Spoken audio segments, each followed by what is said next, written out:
আসসালামু আলাইকুম। অ্যাডোবি ইলাস্ট্রেটরের গত পর্বে আমরা টাইপ টুল নিয়ে কিছু কথা বলেছিলাম। আজকের পর্বে আমরা টাইপ টুল নিয়ে আরো একটু বিস্তারিত কথা বলবো। আমাদের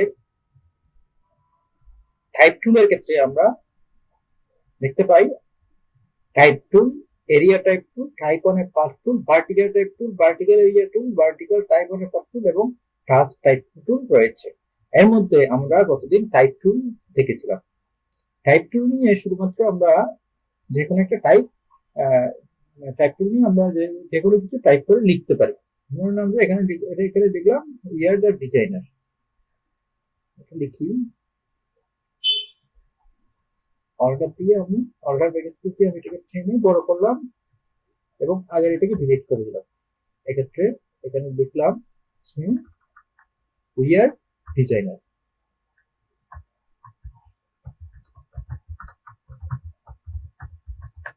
এই লেখাটাকে আমি নির্দিষ্ট একটা ফন্ট দিয়ে দিব। উইয়ার ডিজাইনার লেখাটাকে একটা ফন্ট দিয়ে দিব। ফন্টের নাম এখানে মারিয়েট প্রো দেওয়া আছে, মেরিট প্রো দেওয়া আছে। এই ফন্টটাকে চেঞ্জ করে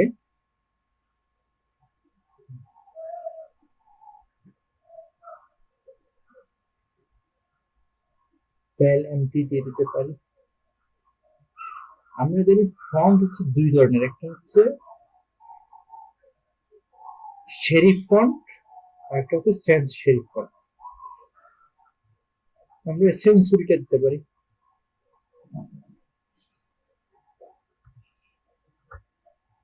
এই দুই রকম ফন্টের মধ্যে আমরা কিছু ফন্ট পাই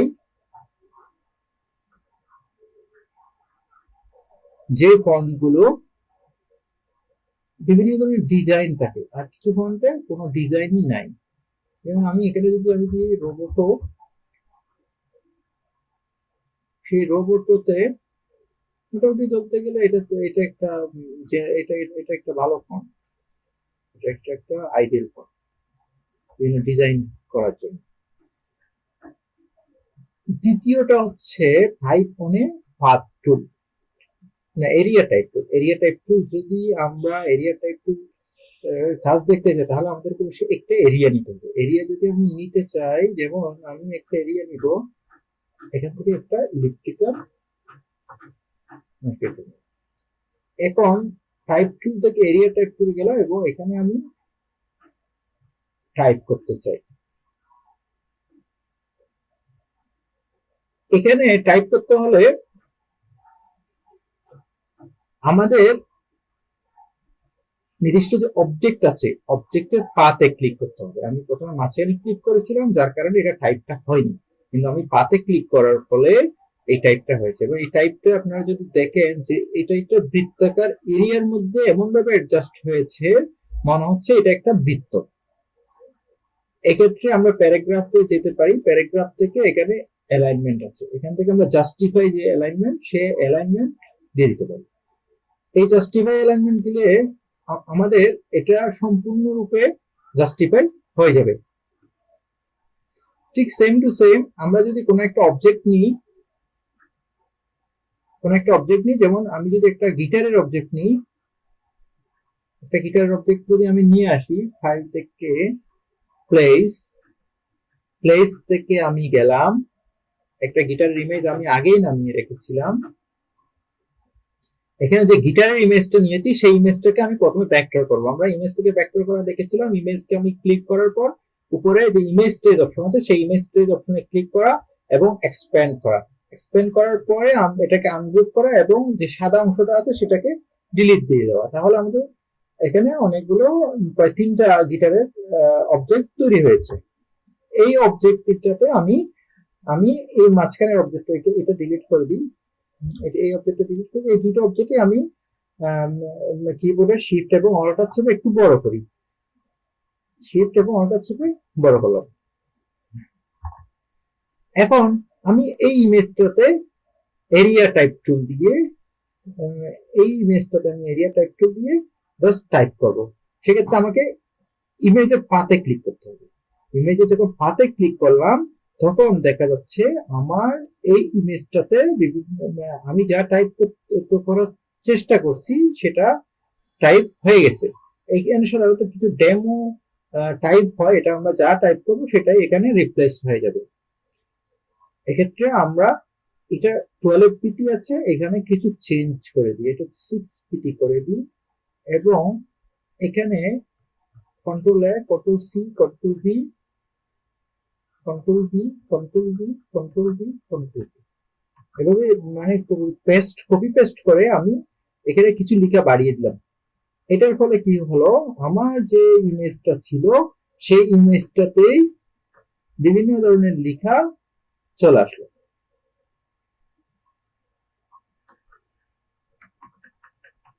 তাহলে আমি গিটার আকৃতির একটা লেখা তৈরি করলাম এই টুল ব্যবহার করে, এরিয়া টাইপ টুল ব্যবহার করে। তাহলে আপনারা নিশ্চয়ই বুঝতে পারছেন আমরা এরিয়া টাইপ টুল কোথায় ব্যবহার করি।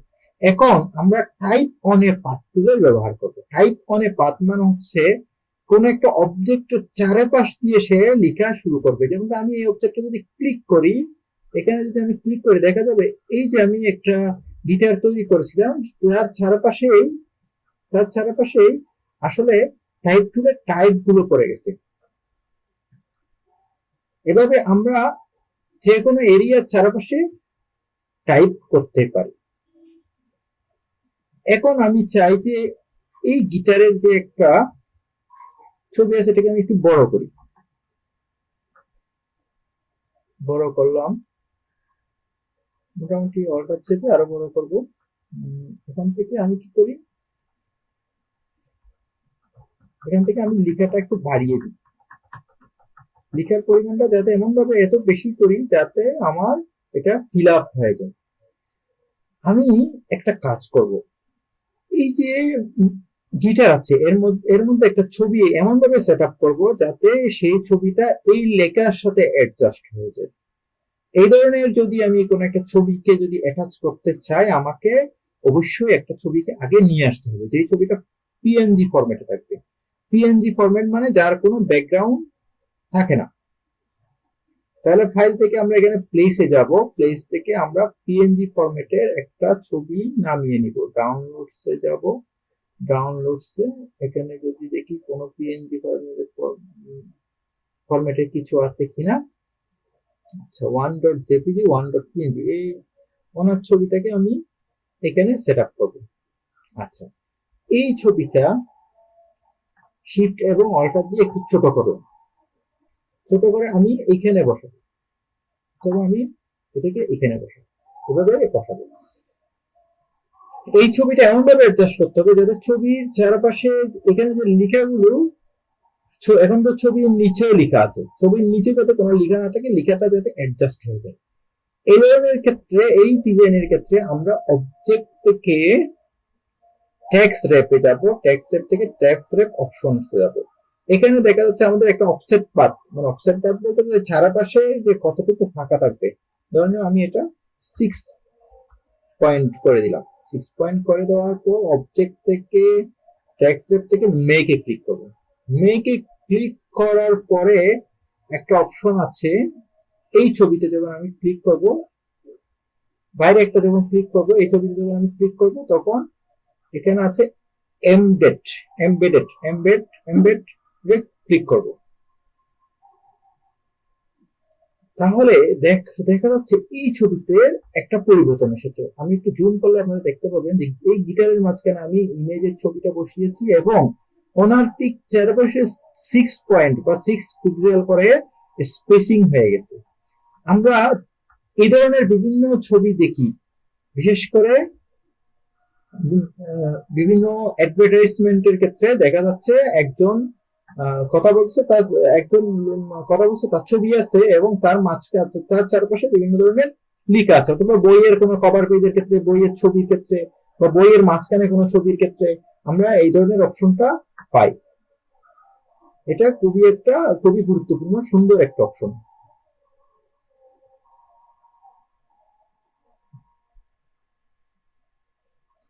এখন আমি এটাকে যে কোনো এক পাশেও দিতে পারি, এটাকে গ্রুপ করে নিই, গ্রুপ করে পরবর্তীতে আমি এটাকে ব্যবহার করার জন্য এক সাইডে রেখে দিই। আমরা তো এখানে যে কোনো কিছুতেই রেখে দিতে পারি।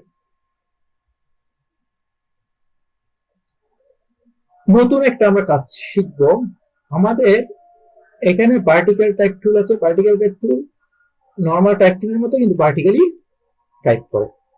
যেমন এটাকে যদি আমি একটু বড় করি তাহলে দেখতে পাবেন এই লেখাটা জাস্ট লরাম ইপসাম থেকেই লিখেছে একটু উপর থেকে নিচে। ভার্টিক্যাল এরিয়া টাইপ টুল নিশ্চিতভাবে বুঝতে পারছেন কোন একটা এরিয়াতে ভার্টিক্যালি সে টাইপটা করবে। যেমন আমি যদি একটা বৃত্ত নিই, বৃত্ত অথবা আমি যদি একটা রেক্টেঙ্গেল নিই, রেক্টেঙ্গেলের যে পাত তৈরি হবে সেই পাতে আমি যদি কোনো একটা টাইপ করতে চাই তাহলে ভার্টিক্যাল এরিয়া টাইপ টুল নিয়ে এখানে যদি আমি একটু ক্লিক করি তাহলে দেখতে পাবেন সবগুলো লেখাই ভার্টিক্যালি লেখা হয়েছে এবং উক্ত রেক্টেঙ্গেলটা ফিল আপ হয়ে গেছে। আমি একটু জুম করে বিষয়টা দেখানোর চেষ্টা করছি। এখন আপনারা নিশ্চয়ই বুঝতে পারছেন এটাই সেই ভার্টিক্যাল টাইপ টুলের কাজ। Vertical type on a path টুল আছে, সেক্ষেত্রেও লেখাগুলো সোজাসুজি ভাবে কোন একটা পাতের উপর লেখা হয়। যেমনকি আমি একটা যদি পলিগন নিই, এখান থেকে পলিগন নিয়ে আমি যদি সেটার উপরে vertical type on a path টুলে ক্লিক করি তাহলে জুম করলে দেখতে পাবো এই পাতের উপরেই আসলে লেখাটা হয়েছে এবং লেখাটা ভার্টিক্যালি প্রদর্শিত হচ্ছে।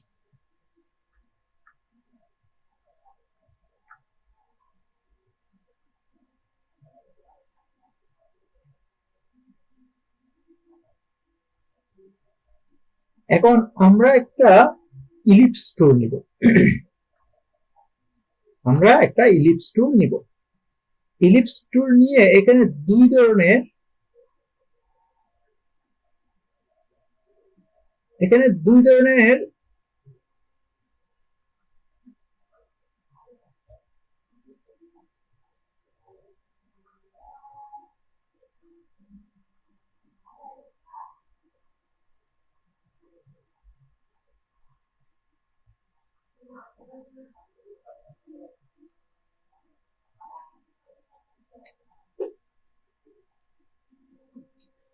আচ্ছা, ইলিপস টুল নিয়ে আমরা এখন যে বিষয়টা দেখব তা হচ্ছে ইরেজার টুল, সিজার টুল এবং নাইফ টুলের কাজ।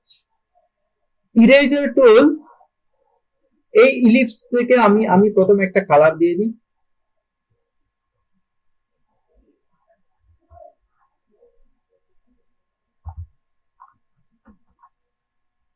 এই ইলিপসকে যদি আমি একটা কালার দিয়ে দিই, একটা রেড কালার বা রেড এর কাছাকাছি একটা কালার আমি দিয়ে দিলাম এবং অল্টার চেপে আমি ইলিপসের একটা কপি তৈরি করলাম।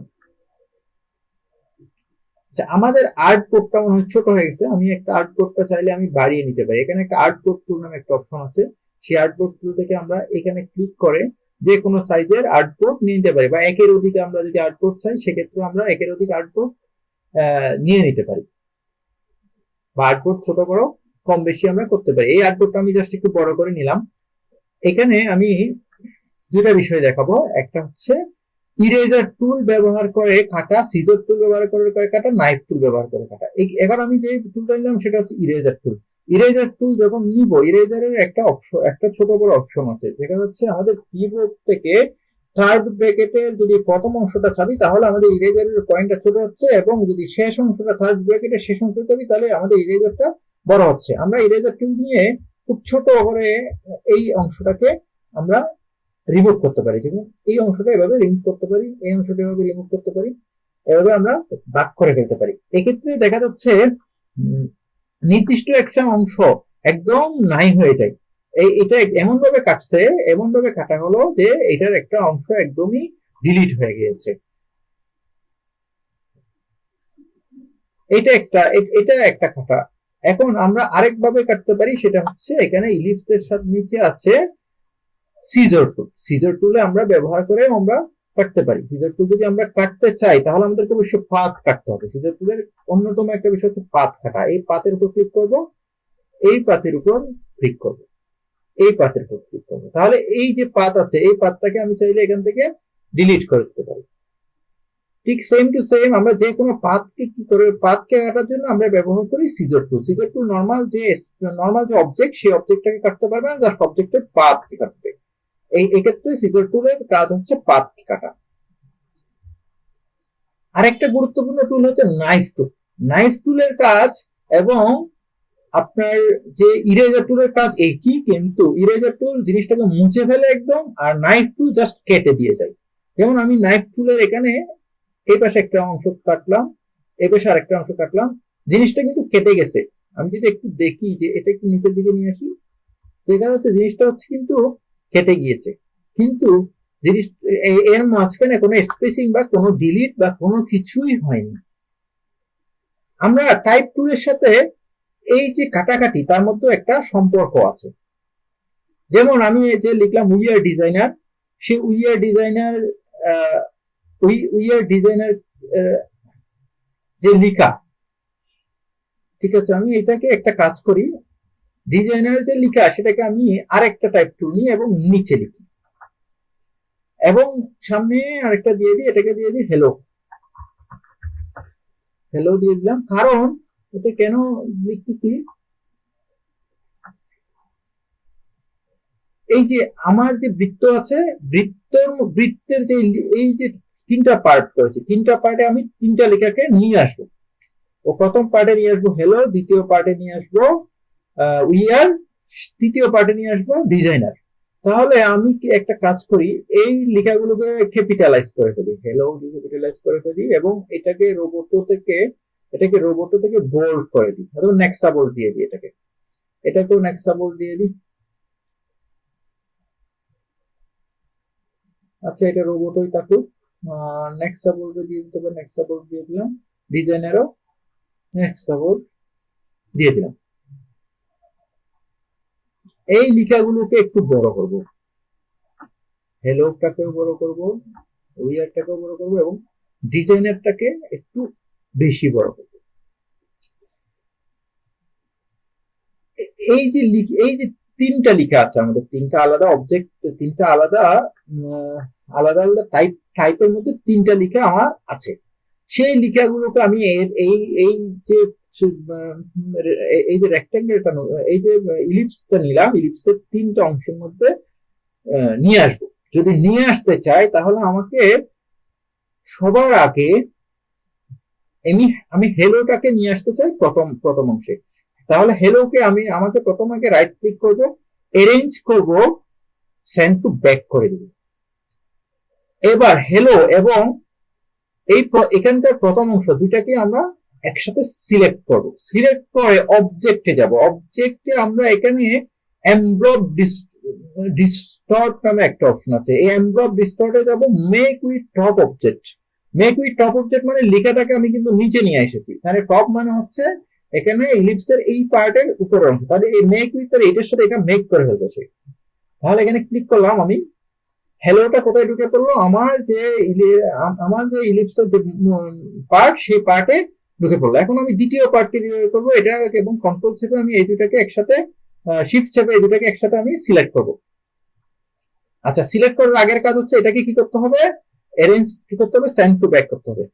ঠিক সেন্ড টু হবে, এইটাকে অ্যারেঞ্জ করতে হবে, সেন্ড টু ব্যাক করতে হবে। কারণ আমরা এমব্লব ডিস্টরশনের মধ্যে অবজেক্ট থেকে যাব, এমব্লব ডিস্টর্টের মধ্যে মেক উইথ টপ অবজেক্ট করতেছি, মেক উইথ টপ অবজেক্ট করলাম উইয়ার, এবং ডিজাইনারকেও আমি মেক উইথ টপ শিফট চেপে দুইটাকে ক্লিক করলাম এবং সিলেক্ট করলাম, এমব্লব ডিস্টর্ট থেকে মেক উইথ টপ অবজেক্ট করলাম। তাহলে হ্যালো উইয়ার ডিজাইনার নামে একটা বল আকৃতির, মানে আমার যে আকৃতি সেই আকৃতি কন্ট্রোল জি দিয়ে আমি গ্রুপ করে নিব, সেই আকৃতির একটা লেখা আমি লিখে নিলাম।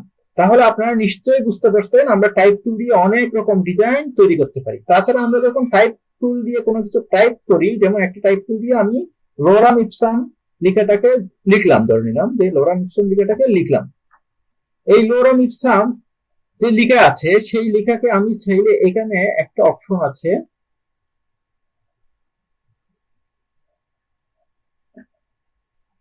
এখানে একটা অপশন আছে র্যাপ উইথ, এই র্যাপ উইথ থেকে আমি যে কোনো সাইজের নিয়ে নিতে পারি।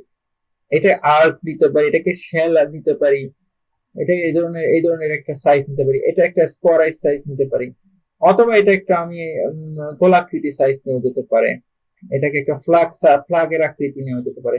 আমরা যে কোনো একটা লিখাকে বিভিন্ন ধরনের আকৃতি নিয়ে আসতে হবে। এটা আমি নিয়ে আসলাম এখান থেকে র্যাপ উইথ থেকে। এখানে একটা র্যাপ উইথ একটা অপশন এখানে আছে।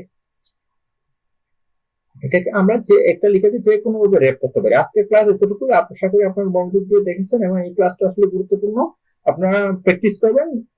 ধন্যবাদ সবাইকে। আসসালামু আলাইকুম।